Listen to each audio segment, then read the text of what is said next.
പക്ഷേ M R Abhilash, ഇവിടെ ഈ രാഹുൽ ഈശ്വർ പറഞ്ഞ പോക്സോ പരാതികളിൽ അതിന്റെ കൺവിക്ഷൻ റേറ്റ് എടുത്ത് നോക്കിയാൽ അത് ദുരുപയോഗപ്പെടുന്നുണ്ടോ എന്ന വ്യാപകമായ ആശങ്കയ്ക്കുള്ള വകുപ്പുണ്ട് കൺവിക്ഷൻ റേറ്റ് നോക്കിക്കഴിഞ്ഞാൽ. ഇവിടെ രാഹുൽ ഈശ്വർ പറഞ്ഞ ഒരു പക്ഷേ അങ്ങേയറ്റം പുരുഷവാദമായിരിക്കാം. ഇതിനിടയിൽ ഒരു വരയുണ്ടാവുണ്ട്. Shri M R Abhilash, empowerment നല്ലതാണ്, തങ്ങൾക്കെതിരെയുള്ള അതിക്രമങ്ങൾ പെൺകുട്ടികൾ സ്ത്രീകൾ ഉറച്ചു പറയുന്നത് നല്ലതാണ്. പക്ഷെ അതിനിടയിൽ ഇത്തരം വീഡിയോകൾ എന്ന് പറഞ്ഞാൽ ഇത്തരം എന്താണ് അത്, ആ വീഡിയോ കണ്ടാൽ തന്നെ സംശയം ഉണ്ടാകുന്ന രീതിയിലുള്ള വീഡിയോകൾ ഇക്കാലത്ത് ട്രെൻഡിങ് ആവുന്നുണ്ട്, റീച്ചും ഷെയറും ഉണ്ടാവുന്നുണ്ട്. അത് ഏതെങ്കിലും തരത്തിൽ പരാതിയിലേക്കോ നടപടിയിലേക്കോ ഇക്കാലം അത്രയും പോകുന്നുമില്ല എന്ന് പറഞ്ഞാൽ ഞാൻ നേരത്തെ സൂചിപ്പിച്ച ആ പെൺകുട്ടിയുടെ നിലപാട് എന്താണ്, അവർ വീഡിയോ ഇട്ട് ആ ചെറുപ്പക്കാരനെതിരെ കേസ് കൊടുക്കാൻ തയ്യാറല്ല എന്നുള്ള പറയുന്നത്. പക്ഷേ ഇതിങ്ങനെ എടുക്കുമ്പോഴും തൊടുക്കുമ്പോൾ 10 കൊള്ളുമ്പോൾ 100 എന്ന മട്ടിൽ ഈ വീഡിയോ ഇങ്ങനെ ഷെയർ ചെയ്ത് പോവും. ഇതിന് അറുതി വേണ്ടേ C M R Abhilash? Shri Hashmi, ആദ്യമേ ഒരു കാര്യം പറഞ്ഞുകൊള്ളട്ടെ.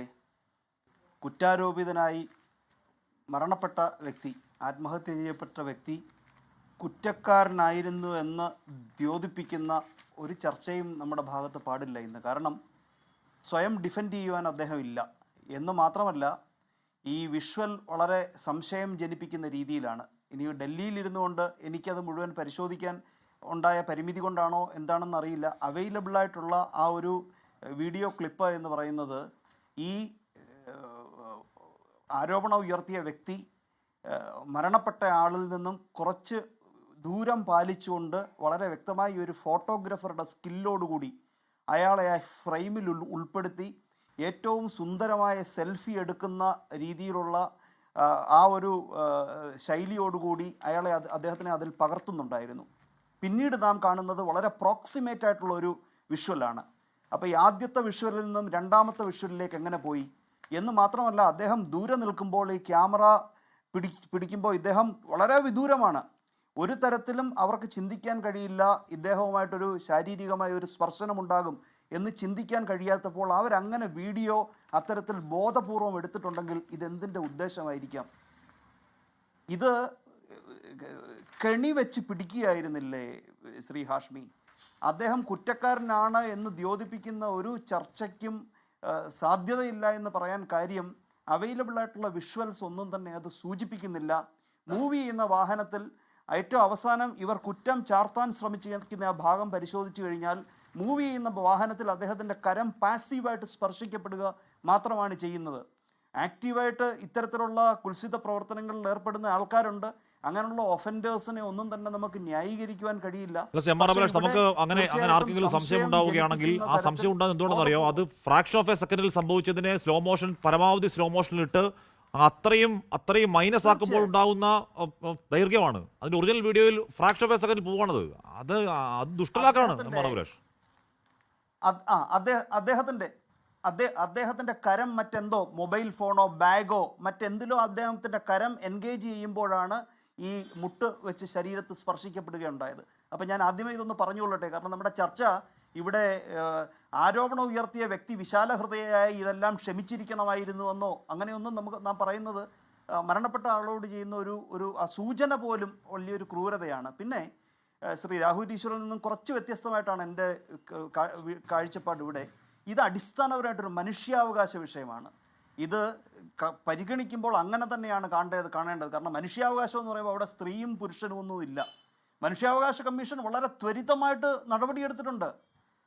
മനുഷ്യാവകാശ commission judicial member Shri Baijunath ഉത്തരവിറക്കി DGPയോട് ഈ വിഷയം റിപ്പോർട്ട് ചെയ്യുവാൻ. അതിൻ്റെ ഭാഗമായിട്ട് സ്വമേധയാ കേസും എടുത്തു. അപ്പോൾ ഇത് മനുഷ്യാവകാശ കമ്മീഷന് പൂർണ്ണമായിട്ടും ബോധ്യമായിട്ടുണ്ട് ഇത് സ്ത്രീ വിഷയമോ പുരുഷ വിഷയമോ അല്ല, അടിസ്ഥാനപരമായിട്ട് ഇത് മനുഷ്യാവകാശ വിഷയമാണ്. മനുഷ്യാവകാശ കമ്മീഷനെ പോലെ ഇൻ്റർനാഷണലി റെക്കഗ്നൈസ്ഡ് ആയിട്ടുള്ള നമ്മുടെ ദേശീയ സ്റ്റാറ്റ്യൂട്ടറി ബോഡിയും സ്റ്റേറ്റ് സ്റ്റാറ്റ്യൂട്ടറി ബോഡിയും വിജിലൻ്റായിട്ടിരിക്കുകയാണെന്നുണ്ടെങ്കിൽ ഇത്തരത്തിലുള്ള കാര്യങ്ങൾ കൂടുതൽ ആവർത്തിക്കുകയില്ല. ആ തലത്തിലാണ് ഇത് പരിഗണിക്കപ്പെടേണ്ടതായിട്ടുള്ളത്. പിന്നെ ഞാൻ വളരെ നമുക്ക് യുക്തിരഹിതമെന്ന് തോന്നുന്ന നിരവധി വാദങ്ങൾ കേൾക്കുകയുണ്ടായി. പോലീസിന് പരാതിപ്പെടുകയാണെങ്കിൽ പിന്നെ കോടതിയിൽ പോയി വക്കീലിൻ്റെ ക്രോസ് വിസ്താരത്തിന് മറുപടി കൊടുക്കുവാൻ ഈ ഇര നിർബന്ധിക്കപ്പെടുമായിരുന്നു. ഇവിടെ ഒരു സെക്ഷൽ ഒഫൻസ് കേസിലെ അതിജീവിതയ്ക്കെതിരെ സമൂഹ മാധ്യമങ്ങളിൽ എന്തെങ്കിലും കമൻ്റ് ഇട്ട് കഴിഞ്ഞാൽ ആ വ്യക്തിക്കെതിരെ നടപടി സ്വീകരിക്കും, അല്ലേ? നിയമ നടപടി സ്വീകരിക്കും. ആ നടപടി സ്വീകരിക്കരുത്, പകരം ഈ അതിജീവിത അല്ലെങ്കിൽ പരാതിക്കാരി സമൂഹ മാധ്യമങ്ങളിലൂടെ തിരിച്ച് പ്രതികരിച്ചാൽ മാത്രം മതി എന്നൊരു കാഴ്ചപ്പാട് ഇവർക്കാർക്കും ഇല്ലല്ലോ. എന്തുകൊണ്ടാണ് ഇവർ ഈ നിയമ സംവിധാനത്തിനെ തള്ളിപ്പറയുന്നത്? നിയമ സംവിധാനത്തിനെ തള്ളിപ്പറയുന്നത് ഈ ഒരു സാഹചര്യത്തിൽ അത് എക്സ്ട്രീം, അത് ഫെമിനിസം എന്ന് പറയാൻ കഴിയില്ല. പലപ്പോഴും ശ്രീ രാഹുൽ ഈശ്വർ പരാമർശിച്ച് കണ്ടിട്ടുണ്ട് ഫെമിനിച്ചി എന്ന് പറയുന്ന ഒരു പ്രയോഗം. എനിക്ക് വ്യക്തിപരമായി അതിനോട് വിയോജിപ്പുണ്ടെങ്കിലും പലപ്പോഴും ഐഡിയോളജിക്കലി ന്യായീകരിക്കാൻ കഴിയാതെ ഇത്തരത്തിലുള്ള ക്രൂരതകളെ ജസ്റ്റിഫൈ ചെയ്യാൻ കഴിയുന്ന കാറ്റഗറിയിൽപ്പെട്ട ആൾക്കാരെ അങ്ങനെ മാത്രമേ പറയുവാൻ കഴിയൂ. അവിടെ ബസ്സിലെ conductor, he's a one who is authorised to interfere.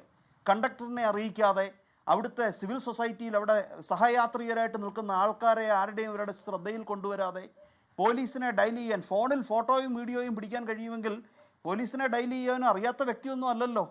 അപ്പം പോലീസിനെ അറിയിക്കാതെ ഇത്തരത്തിൽ ആ വ്യക്തി പോലും, കുറ്റാരോപിതനാകാൻ പോകുന്ന വ്യക്തി പോലും അറിയാതെ അത് പിന്നീട് അത് പബ്ലിഷ് ചെയ്യുക എന്ന് പറയുമ്പോൾ വ്യക്തമായിട്ടും ആ വ്യക്തിയെ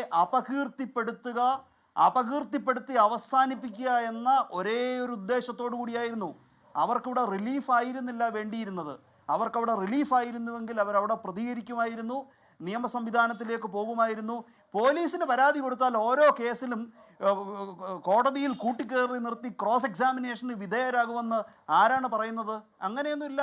ഒരു ക്രമസമാധാന പ്രശ്നം ഉണ്ടായിക്കഴിഞ്ഞാൽ, ഒരു സ്ത്രീയുടെ സുരക്ഷിതത്വത്തിന് ഏതെങ്കിലും തരത്തിൽ ഭീഷണി ഉണ്ടാവുകയാണെങ്കിൽ പോലീസിനെ അറിയിച്ചു കഴിഞ്ഞാൽ പോലീസ് അലേർട്ടാണ് കേരളത്തിലെ. എനിക്ക് തോന്നുന്നില്ല, പല പരിമിതികളുണ്ടെങ്കിലും ഇങ്ങനെയുള്ള വിഷയങ്ങളിൽ പോലീസ് പുറംതിരിഞ്ഞ് നിൽക്കുന്ന ഒരു അനുഭവം ഞാൻ കേട്ടിട്ടില്ല. പോലീസ് വന്നു കഴിഞ്ഞു കഴിഞ്ഞാൽ അതിൻ്റെ സത്യാവസ്ഥ ചെയ്യുകയും ആ സത്യാവസ്ഥ ആരും പരിശോധിക്കുന്നതിനകത്ത് അവർക്കാർക്കും താല്പര്യമില്ല.